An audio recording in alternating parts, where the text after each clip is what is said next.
Thanks a lot, Simon and Martin, for giving us the publisher's take on video abstracts. We've called this a panel discussion.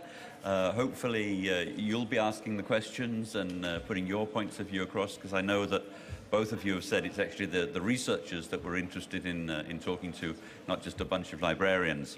But I'll just throw in the one question at the start, also because you referenced this article by Scott Spicer. Mm-hmm. And one of the things, it's a couple of years old, but exactly.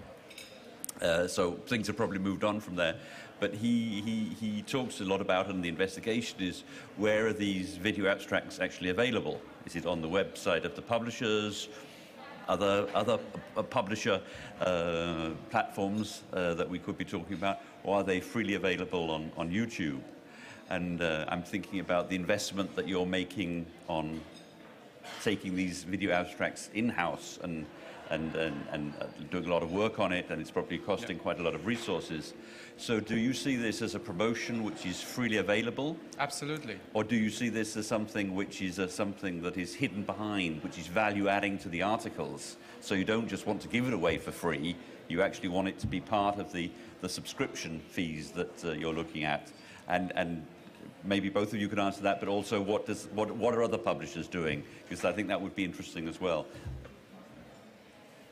Well, so let me start then. So I definitely don't want to hide it behind a subscription wall. It really depends. So the work that Simon has displayed, so we do some of that as well on some of our top journals where we get a production team to create a video abstract for highly impacting articles. Even for those, we choose to do that because we want to promote that research, and promoting the research doesn't work if you hide it behind a paywall. So anything that we use and we create to promote, for us, is readily available. And I think that a lot of the publishers that I know have the same type of view. The reason that we are looking at where we're looking at doing this in multiple ways, essentially we want to also give a bit of freedom to the researchers in the way that they want to promote their research on their own. So although it benefits us, obviously, because the more researchers promote it, the higher the usage is going to be. At the end of the day, we also feel it's very much up to the am I not being heard? I have quite a strong voice, so it should carry.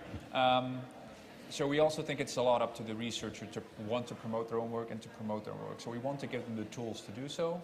And we think we've sort of struck a nice balance between giving them the opportunity to create these very nice, similar to what Simon showed, these nice videos, but always making sure that they can post them wherever they want to post them, which doesn't mean they're also next to the article. But for me, that's very much a use case of someone landing on the article page, wanting to know a bit about the article, but not wanting to read the full article, and he can go to... and there's a novelty aspect to it as well, I guess. From my side, hiding behind a paywall, content that is meant to promote authors is just contradictory in its impact. So that's something that we definitely would not want to pursue. The hosting, I think it's important to make sure that you advertise it already. It's also another article, I think, showed that. Given the comparison between hosting on YouTube directly and a publisher's website, actually shows that publishing where you published, so with the journal, has higher visibility. Yeah. So that's something that we definitely want to keep. We might have a link, for instance, to YouTube content, so try to get the best of both worlds, but hosting should definitely be done within the journal itself. Can I actually just ask the audience if anybody when publishing their research has been involved in a video abstract? Any hands? No? I have to say that seeing Matti today, it was an eye-opening experience, and I hope that more people will step up and more authors will step up and talk about their experience, because we may have focus groups, we may have different ways of measuring whether something is going to succeed or not, but it's the author feedback that is the most important. So. No, I agree. The best way to tell us is the things that don't work. Yeah. We're happy to hear about things that work, but at the end of the day, it's best if things don't work, and we do get a lot of that feedback in actually, so that's good. Yeah. But try it and see whether or not it works and whether or not it makes sense for us. I mean, at the end of the day, we want to give tools, but that also means that you're going to have to tell us what you need in order for us to succeed in the best possible way. But I'm thinking that when you've come today, it's either because you're interested in the subject, have used them, or thinking about using them. Are there any comments from what we've seen today where you're thinking this could be something that we would like to do, or somebody who's used video abstracts and is thinking that's very useful, or thinking this is just one of many ways that we could access information? Is this useful? Is it a waste of time?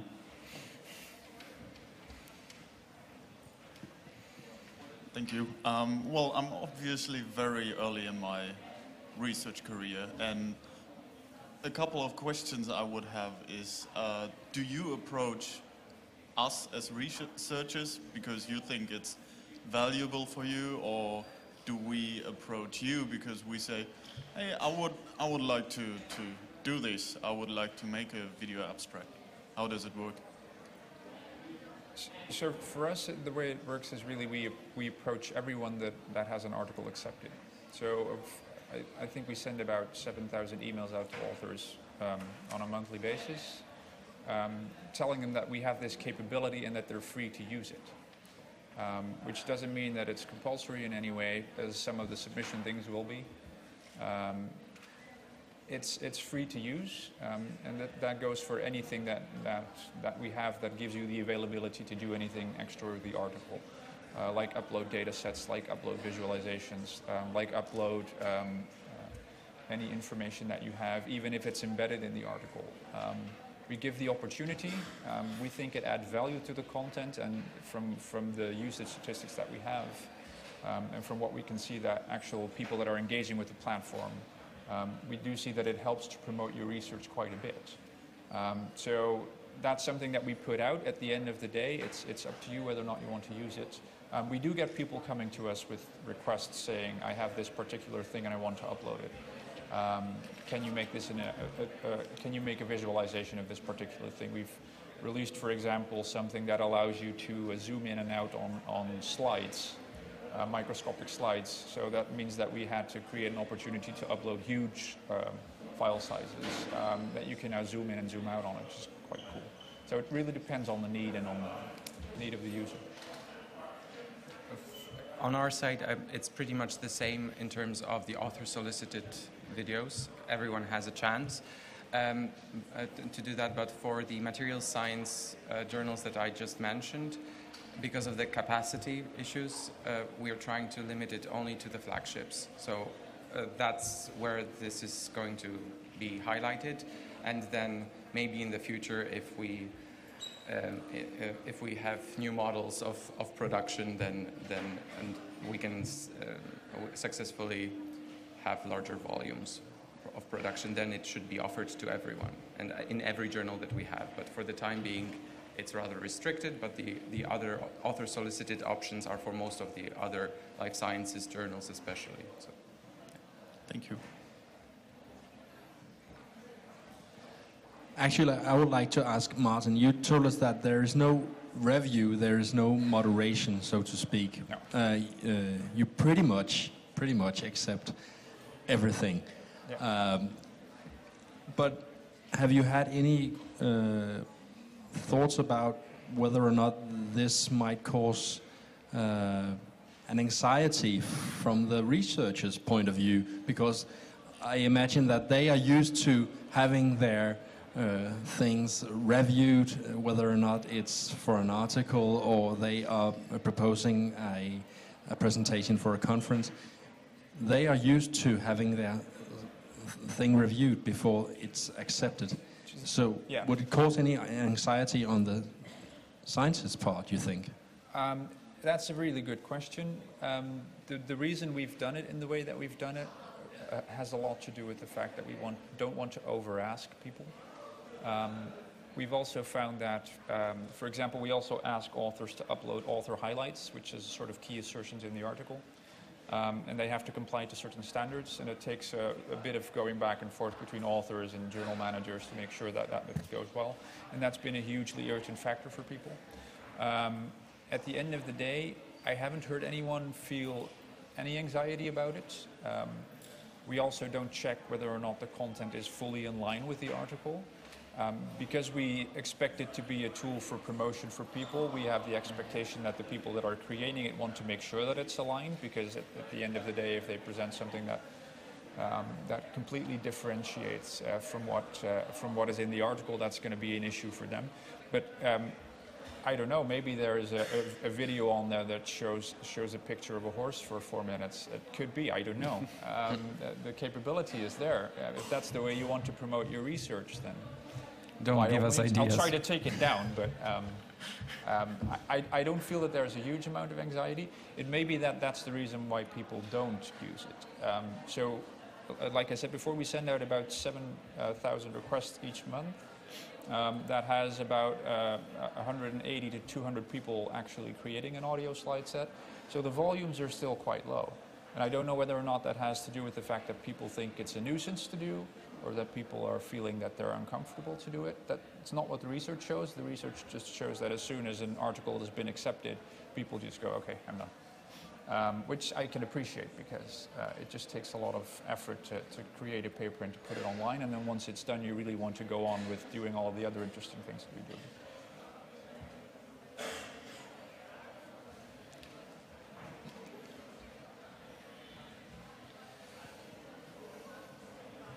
Thank you. Here I am again with a copyright issue.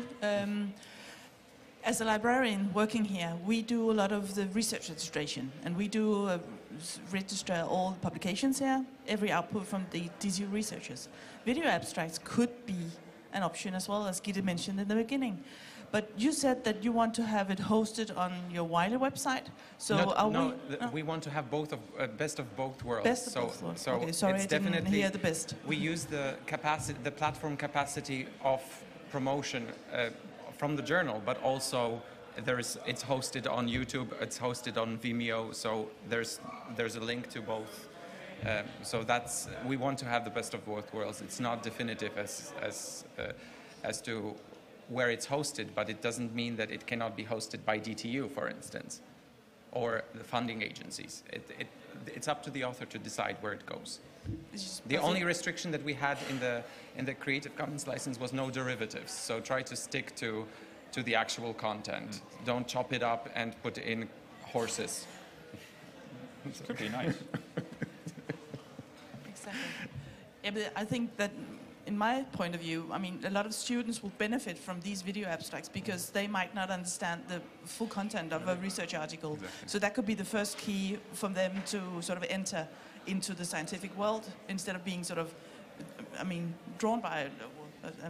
Afraid of it. And I think it makes sense, and I think that Simon's point before was more towards the fact that if we look at how these video abstracts are being used, we find that most of the clicks that they're getting, most of the views that they're getting, are actually because people land on an article page and then connect to the video, as opposed to doing it through YouTube. So whenever authors do something like this, they usually get an embed link of some kind, or they get an actual video sample.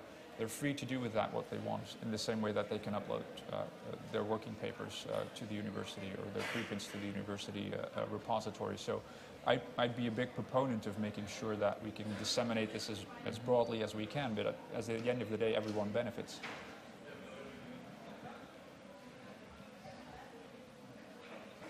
All right, one more question here.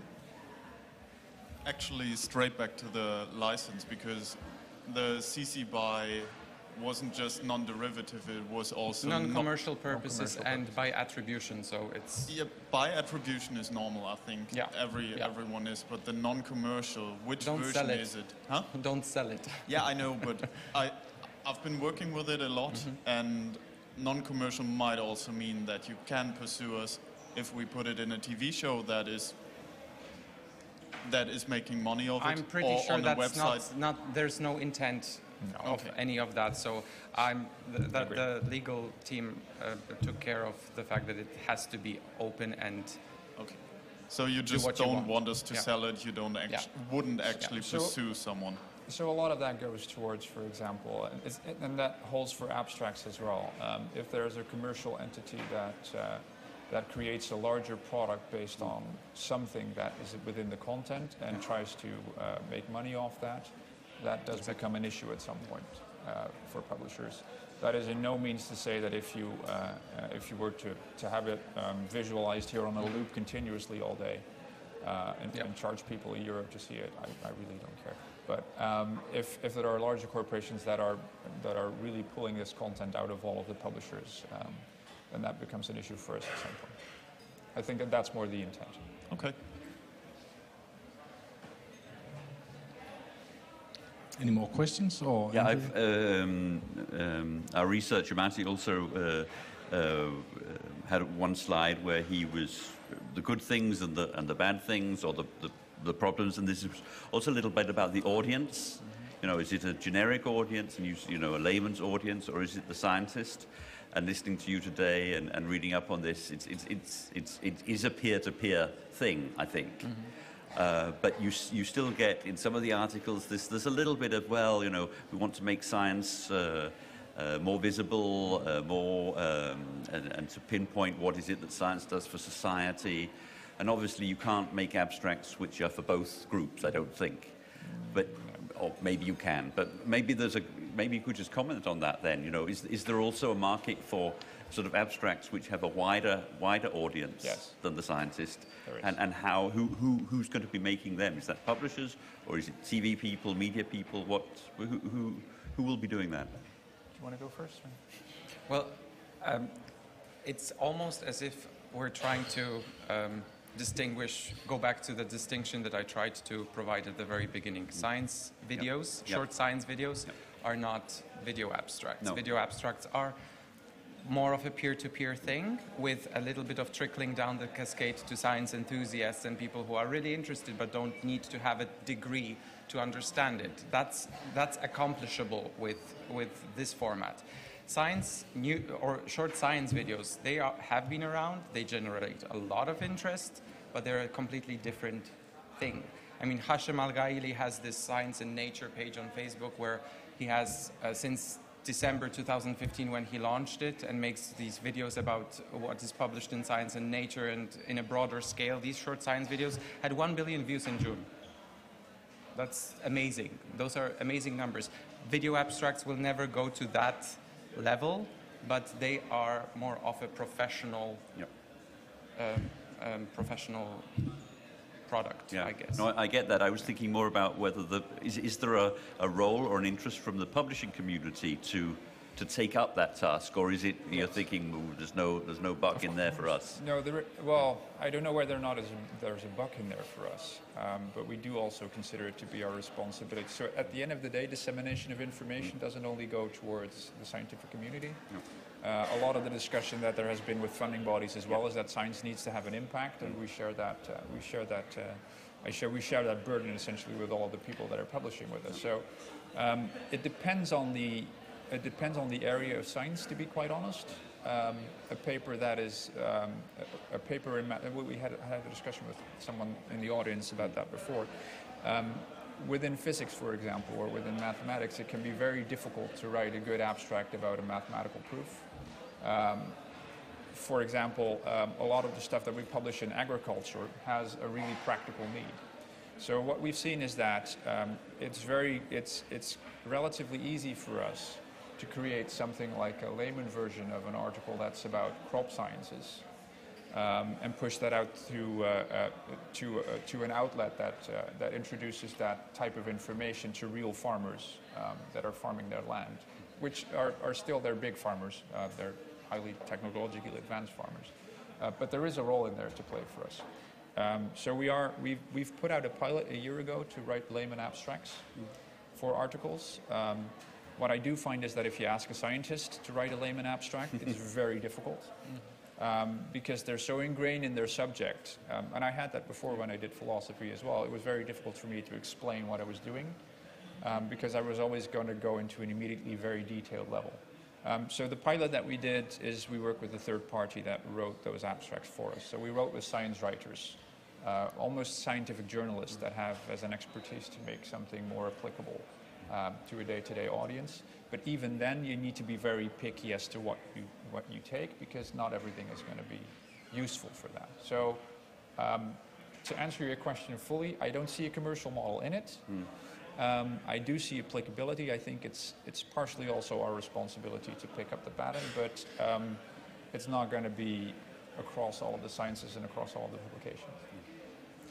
And I would like to say that whenever we see the possibility of an article going, let's say, viral, then we try to pursue that train. And Altmetrics gives us the scores, and if something is of really building a hype, then we try to produce something in a very short period of time. Of course, not to the highest of standards, but something that can take it even further.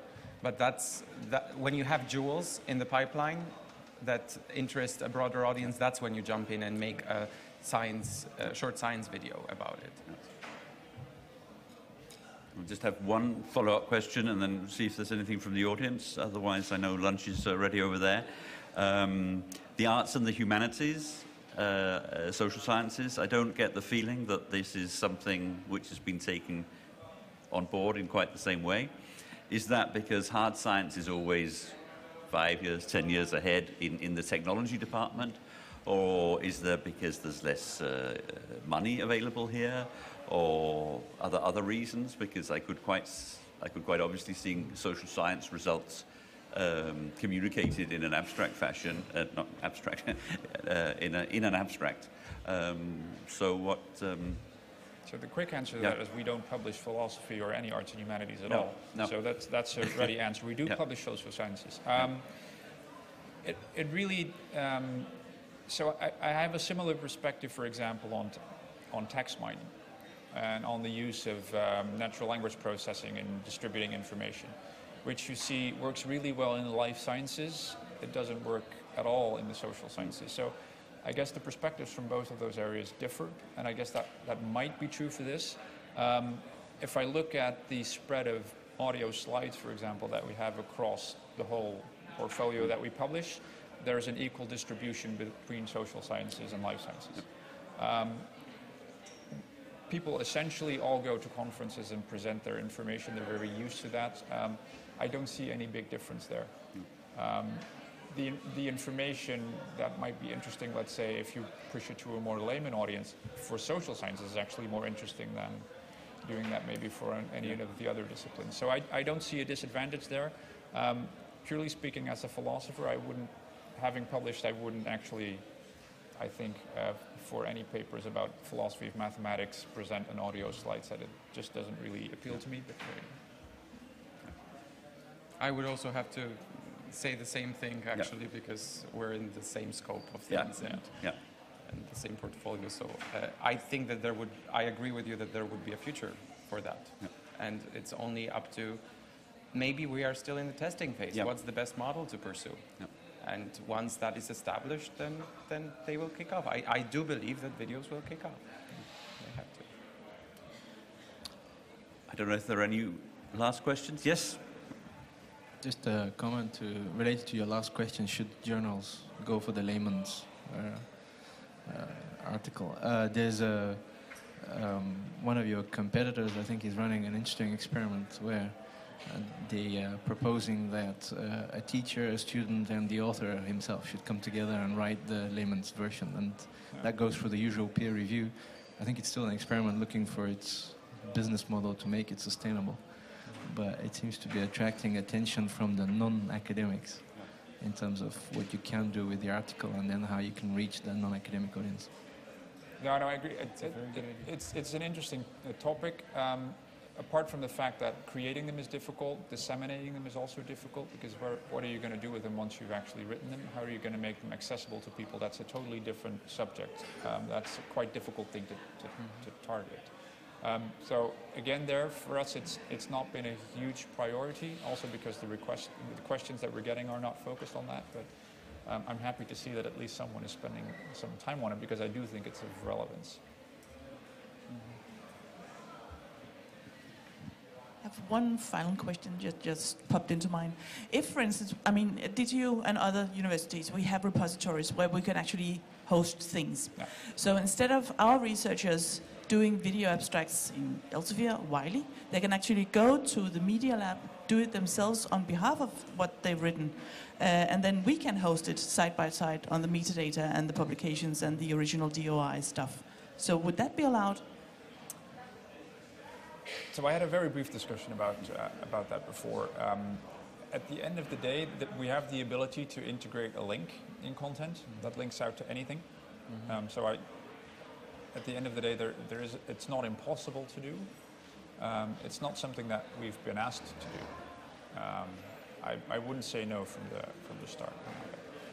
I don't see any reason not to do it. I also agree with that statement. I don't see a reason not to do that, but that I think depends on. We are so diverse in general in terms of journals and scopes that it depends on what the preferences are in a specific journal, I think, and that's how. Yeah, that's all I can, I think, say about So it. let's discuss it. I mean, I wouldn't throw it off the table. It's actually an interesting concept. Yeah, but I'm just thinking, I mean, then we can create, or they can do it themselves. I mean, we can experience now it's a lot of learning by doing. So instead of sort of promoting themselves on Elsevier platforms, they can do it sort of like safe in the beginning. So at the end of the day, we'd like to do both. I mean, we have the capacity currently for people to, with their manuscript, upload a video. If that's a video that's produced here, then that essentially is a video abstract, and you're hosting it. Don't have anything against that. It would be very interesting to see what sort of traffic that would generate, actually. Really. So if you have possible video abstracts, then we don't have that many yet, but I have, for instance, I do a lot of teaching, and I tried to test it myself. So I have a video in Orbit, and it actually downloaded humongous, not 1 million downloads, but quite a lot. And it was just for testing to see how it's actually. I spread it on Twitter, and people were tweeting in and actually went in to look at it. Yeah. So there must be, I don't know, some way of entering Orbit. This is our catalog name. There could be a point in having a video lab, as you are having here at DTU Library, because it could be an obstacle for a lot of scientists, in particular busy ones, that now you have to put some effort into learning how to make a video abstract, even though you may think it's easy. I can see that if you are having music on, the right music on, and the right way of presenting things, thinking about which audience, and so on and so forth, plus all the technicalities, what are you able to? Can you embed a video from some instruments which have been taken a video, or some computer simulations? All those things takes time to learn about. So if there is for example, here at DTU or other universities are such kind of video labs, even with technical assistance. I mean, you are coming to a guy or a female, and they help you through the process and speed things up. That could be a booster. So you do see that, for example, at the more commercial institutes that also produce scientific literature, like the big pharma. They all have that, and the big commercial research institutes. They usually have a marketing department that helps with those type of things. So we are getting good input from those. At the end of the day, a lot of universities have a media lab somewhere and have a lot of creative people that can do a lot of creative stuff. So I don't see any reason why you shouldn't be able to have it. But even then still, it takes, and I think Simon was very adequate in displaying that. It takes a different mindset to present your information in a way that reaches your audience. And it really depends on the individual, I guess, whether or not he wants to invest time in that and make a story compelling to an audience through a video, as opposed to just writing it down, which they're mostly used to. So even then still, I think it would help produce the production value, but I've seen some very engaging videos that are just someone at his laptop. It really depends on the person doing the actual presentation. There's this guy that has now 3 videos on, and each time he does a video, he does it in a different football jersey, which is really fun. And he does that at really weird locations. So he's one where he's recording it in a boat while he's fishing. It's engaging, and at least it connects my attention, and actually I've watched through the entire video, and he's a very engaging presenter, so that works, and it's a very low production grade, but the connection of the video is just interesting. So it really depends on what you want to do.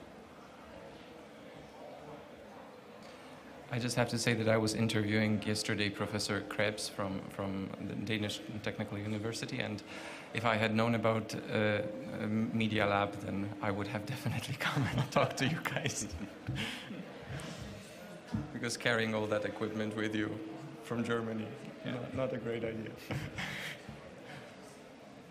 So also for those purposes of promoting your authors, not only in terms of video abstracts, I think that a video media lab is something that should be present. I think we just wait till we get the mic over.